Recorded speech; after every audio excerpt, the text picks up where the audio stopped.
Setahun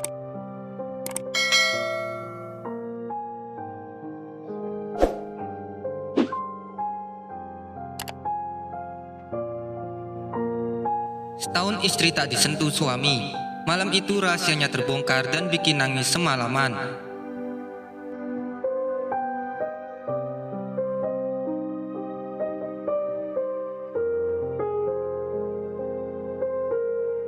Siapapun ingin menikah dengan orang yang mereka cintai.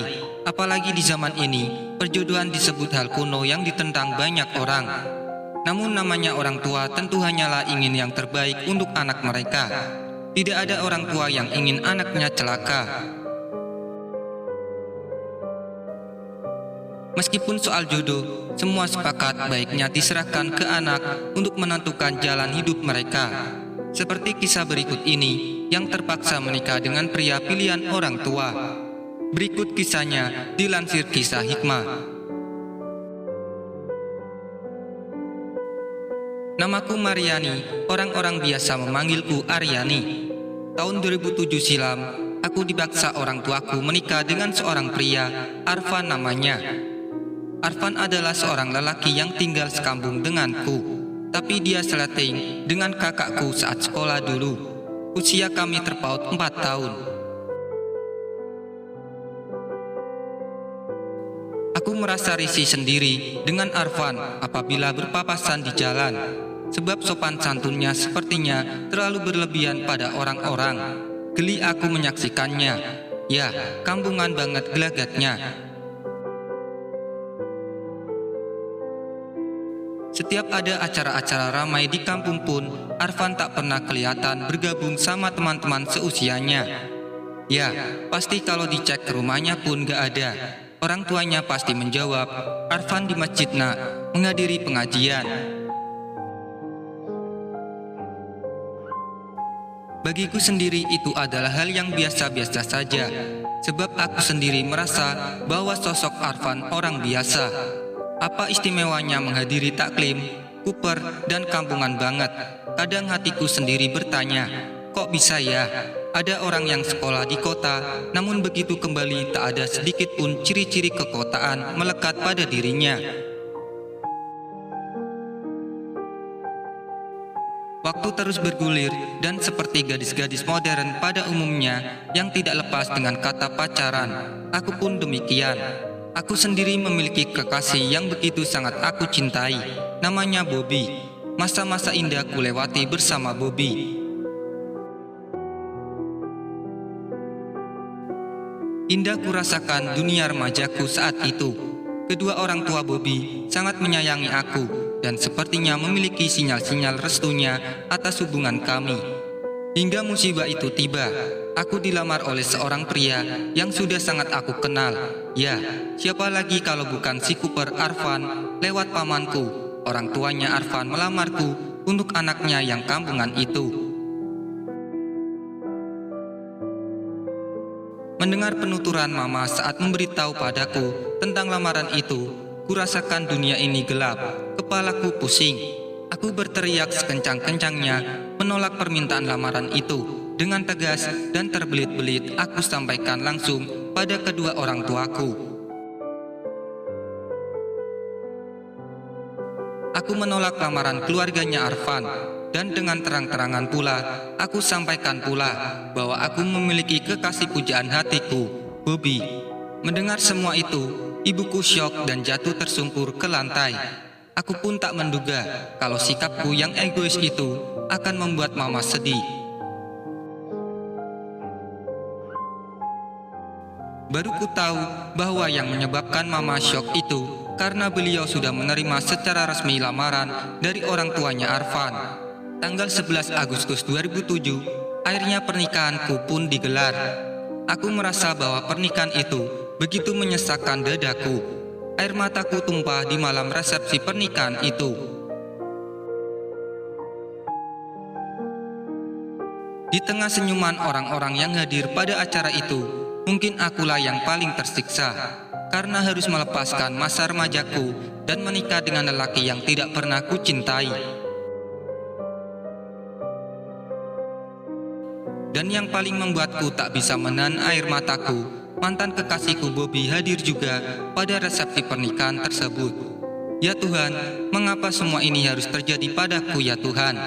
Mengapa aku yang harus jadi korban dari semua ini? Waktu terus berputar dan malam pun semakin merayap. Dan sebagai seorang istri yang hanya terpaksa menikah dengannya, maka aku pun membiarkannya dan langsung membaringkan tubuhku setelah sebelumnya menghapus make up pengantinku dan melepaskan gaun pengantinku. Aku bahkan tak peduli kemana suamiku saat itu. Karena rasa capek dan diserang kantuk, aku pun akhirnya tertidur. Tiba-tiba di sepertiga malam, aku tersentak tak kala melihat ada sosok hitam yang berdiri di samping ranjang tidurku. Perlahan kuperhatikan dengan seksama. Ternyata sosok yang berdiri di sampingku itu adalah Kak Arfan, suamiku yang sedang sholat malam. Ya Tuhan, aku lupa bahwa sekarang aku telah menjadi istrinya Kak Arfan. Tapi meskipun demikian, aku masih tak bisa menerima kehadirannya dalam hidupku. Saat itu karena masih di bawah perasaan ngantuk, aku pun kembali tertidur. Hingga pukul 04.00 dini hari, kudapati suamiku sedang tidur beralaskan permadani di bawah ranjang pengantin kami. Mengapa dia tidak tidur di ranjang bersamaku? Kalaupun dia belum ingin menyentuhku, paling nggak dia tidur seranjang denganku. Itu kan logikanya. Ada apa ini? Ujarku perlahan dalam hati. Aku sendiri merasa bahwa mungkin malam itu Kak Arfan kecapean sama sepertiku, sehingga dia tidak mendatangiku dan menunaikan kewajibannya sebagai seorang suami. Tapi apa peduliku dengan itu semua? Toh aku pun tidak menginginkannya, gumamku dalam hati. Hari-hari terus berlalu, dan kami pun menjalani aktivitas kami masing-masing. Semula aku pikir bahwa perilaku Kak Arfan yang tidak pernah menyentuhku dan menunaikan kewajibannya sebagai suami itu hanya terjadi malam pernikahan kami. Tapi ternyata yang terjadi hampir setiap malam sejak malam pengantin itu, Kak Arfan selalu tidur beralaskan permadani di bawah ranjang atau tidur di atas sofa di dalam kamar kami. Dia tidak pernah menyentuhku, walau hanya menjabat tanganku.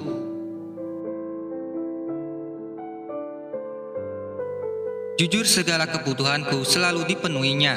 Secara lahir, dia selalu menafkahiku. Bahkan nafkah lahir yang dia berikan lebih dari apa yang aku butuhkan. Tapi soal biologis, Kak Arfan tak pernah sama sekali mengungkit-ungkitnya atau menuntutnya dariku. Bahkan yang tidak pernah kupahami, pernah secara tidak sengaja kami bertabrakan di depan pintu kamar dan Kak Arfan meminta maaf seolah merasa bersalah karena telah menyentuhku. Ada apa dengan Kak Arfan? Apa dia lelaki normal? Kenapa dia begitu dingin padaku? Apakah aku kurang di matanya? Bukankah dia pria yang beragama dan tahu bahwa menafkahi istri itu secara lahir dan batin adalah kewajibannya? Aku sendiri saat mendapat perlakuan darinya setiap hari yang begitu lembutnya, mulai menumbuhkan rasa cintaku padanya dan membuatku perlahan-lahan melupakan masa laluku bersama Bobby.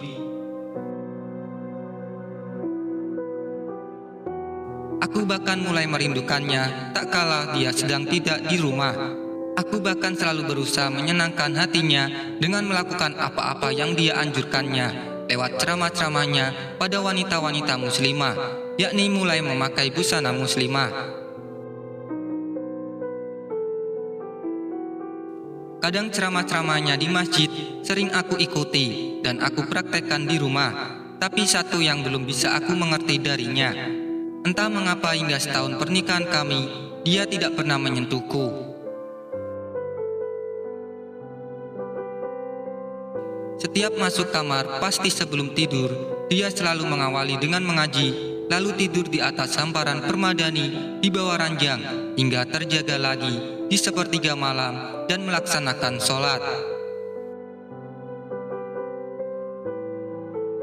Hingga suatu malam Kak Arfan jatuh sakit, tubuhnya demam dan panasnya sangat tinggi.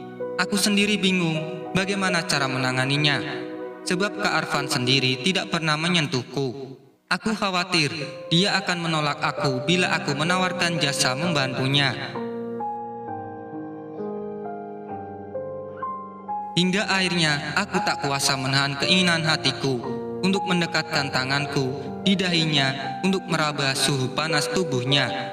Tapi baru beberapa detik tanganku menyentuh kulit dahinya, Kak Arfan terbangun dan langsung duduk agak menjauh dariku sambil berujar, "Afwan dek, kau belum tidur. Kenapa ada di bawah? Nanti kau kedinginan. Ayo naik lagi ke ranjangmu dan tidur lagi. Nanti besok kau capek dan jatuh sakit," pinta Kak Arfan padaku. Hingga akhirnya gemuruh di hatiku tak bisa ku bendung juga. "Afwan Kak, kenapa sikapmu selama ini padaku begitu dingin? Kau bahkan tak pernah mau menyentuhku walaupun hanya sekedar menjabat tanganku. Bukankah aku ini istrimu? Bukankah aku telah halal buatmu? Lalu mengapa kau jadikan aku sebagai patung perhiasan kamarmu? Apa artinya diriku bagimu Kak? Apa artinya aku bagimu Kak?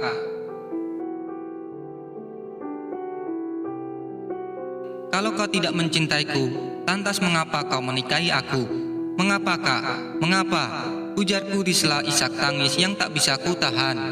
Tak ada reaksi apapun dari Kak Arfan menanggapi galaunya hatiku dalam tangis yang terseduh itu. Hingga akhirnya dia mendekatiku dan perlahan berujar padaku,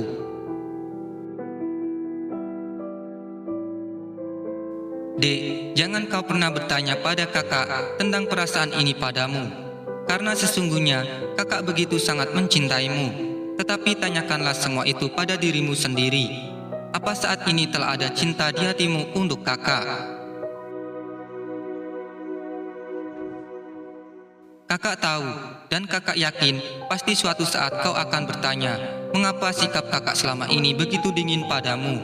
Sebelumnya kakak minta maaf bila semuanya baru kakak kabarkan padamu malam ini. Kau mau tanyakan apa maksud kakak sebenarnya dengan semua ini?" Ujar Kak Arfan dengan agak sedikit gugup.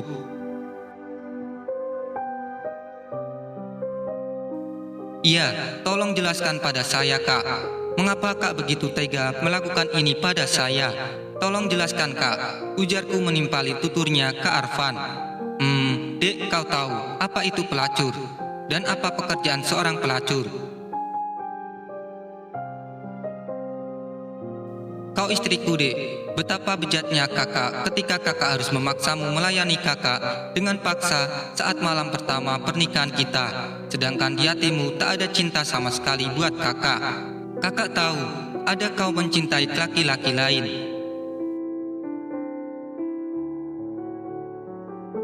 Alangkah berdosanya kakak bila pada saat melampiaskan birahi kakak padamu malam itu, sementara yang ada dalam benakmu bukanlah kakak, tetapi adalah laki lain.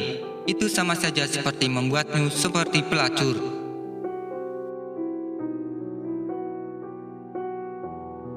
"Kau tahu dek, sehari sebelum pernikahan kita digelar, kakak sempat datang ke rumahmu untuk memenuhi undangan bapakmu. Tapi begitu kakak berada di depan pintu pagar rumahmu, kakak melihat dengan mata kepala kakak sendiri kesedihanmu yang kau lampiaskan pada kekasihmu Bobby. Kau ungkapkan pada Bobby bahwa kau tidak mencintai kakak, dan kau ungkapkan pada Bobby bahwa kau hanya akan mencintainya selamanya. Saat itu kakak merasa bahwa kakak telah merampas kebahagiaanmu, dan kakak yakin bahwa kau menerima pinangan kakak itu karena terpaksa. Lantas haruskah kakak egois dengan mengabaikan apa yang kau rasakan saat itu? Sementara tanpa memperdulikan perasaanmu, kakak menunaikan kewajiban kakak sebagai suamimu di malam pertama, sementara kau sendiri akan mematung dengan derayan air mata karena terpaksa melayani kakak. Kau istriku dek, sekali lagi kau istriku. Kau tahu, Kakak begitu sangat mencintaimu, dan kakak akan menunaikan semua itu manakala di hatimu telah ada cinta untuk kakak, agar kau tidak merasa diperkosa hak-hakmu, agar kau bisa menikmati apa yang kita lakukan bersama. Dan syukurlah apabila hari ini kau telah mencintai kakak, dan kakak juga merasa bersyukur bila kau telah melupakan mantan kekasihmu itu. Beberapa hari ini kakak perhatikan kau juga telah menggunakan busana muslimah yang syar'i. Mendengar semua itu, aku memeluk suamiku. Aku merasa bahwa dia adalah lelaki terbaik yang pernah kujumpai selama hidupku. Aku bahkan telah melupakan Bobby. Aku merasa bahwa malam itu aku adalah wanita yang paling bahagia di dunia. Sebab meskipun dalam keadaan sakit, untuk pertama kalinya Kak Arfan mendatangiku sebagai seorang suami. Hari-hari kami lalui dengan bahagia. Kak Arfan begitu sangat karismatik. Terkadang dia seperti seorang kakak buatku. Terkadang seperti orang tua. Darinya aku banyak belajar banyak hal. Perlahan aku mulai meluruskan niatku dengan menggunakan busana yang tertutup semata-mata karena iman dan untuk menyenangkan hati suamiku. Sebulan setelah malam itu, dalam rahimku telah tumbuh benih-benih cinta kami berdua. Aku sangat bahagia bersuamikan dia. Darinya aku belajar banyak tentang agama. Hari demi hari kami lalui dengan kebahagiaan. Ternyata dia mencintaiku lebih dari apa yang aku bayangkan, dan dulu aku hampir saja melakukan tindakan bodoh dengan menolak pinangan dia. Aku pikir kebahagiaan itu akan berlangsung lama di antara kami. Setelah lahir Abdurrahman, hasil cinta kami berdua, di akhir tahun 2008, Kak Arfan mengalami kecelakaan dan usianya tidak panjang. Sebab Kak Arfan meninggal dunia sehari setelah kecelakaan tersebut, aku sangat kehilangannya.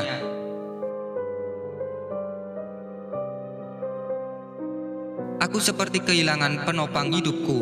Aku kehilangan kekasihku. Aku kehilangan pemimpinku. Aku kehilangan suamiku. Tidak pernah terbayangkan olehku bahwa kebahagiaan bersamanya begitu singkat. Yang tidak pernah aku lupakan di akhir kehidupannya Kak Arfan. Ia masih sempat menasihatkan sesuatu padaku.